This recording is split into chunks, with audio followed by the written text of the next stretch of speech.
Chers téléspectateurs de la panafricaine de l'économie, bienvenue. Nous sommes à Bamako au Mali et sur ce plateau, nous recevons pour vous Dr Amadoune Touré.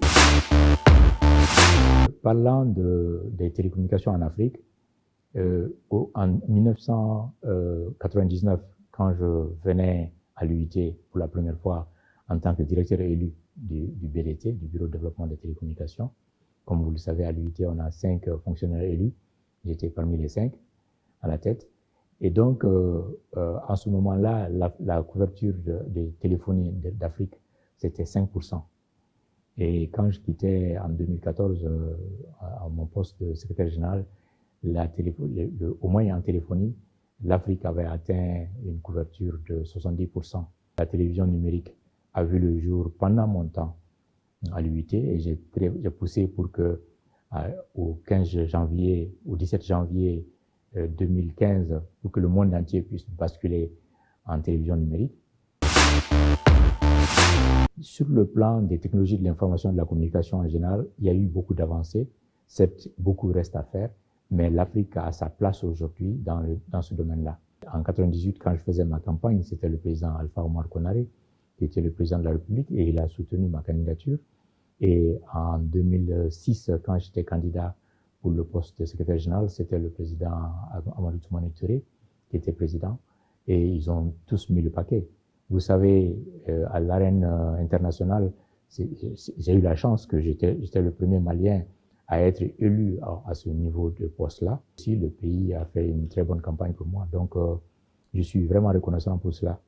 Et c'est pourquoi, pendant tout le temps que j'ai passé à l'UIT, on a beaucoup travaillé ensemble avec les autorités. J'ai eu à faire souvent quelques gestes personnels dans ce domaine-là, que je ne veux pas citer ici, c'est inutile d'en parler. Vous êtes directeur exécutif et fondateur de Smart Africa, alliance stratégique au service du développement des techniques de l'information et de la communication en Afrique. Pouvez-vous nous dire où en sommes-nous exactement avec cette structure? Ça cadre très bien avec votre émission parce que c'est le volet économique qui est là, qui est important. Pourquoi Smart Africa avait été créé en fait? À l'époque, j'étais encore secrétaire général de l'UIT. Je disais au chef d'État que nos pays pris individuellement ont des marchés trop petits pour attirer une industrie capable de se développer.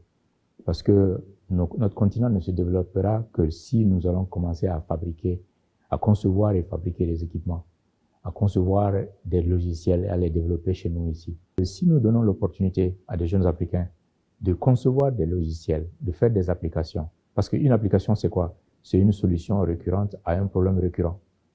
Et donc, si on donnait l'opportunité aux jeunes Africains de faire cela, eh bien, ils vont concevoir des solutions à leurs problèmes. Si un jeune fabrique, met en place une application que chaque Africain achèterait à $1 l'unité, on est 1,2 milliard.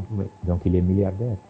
Si 10% des Africains l'achetaient, déjà, ça lui ferait 120 millions. Et donc, voyez-vous, les opportunités qui sont là, qui sont offertes pour le continent africain. Il va falloir que certaines anciennes valeurs reviennent, où on n'a pas seulement peur de voler, on a honte de voler le bien de l'État. Merci à vous de nous avoir suivis. Nous vous donnons rendez-vous ici encore au Mali avec d'autres invités pour parler d'économie.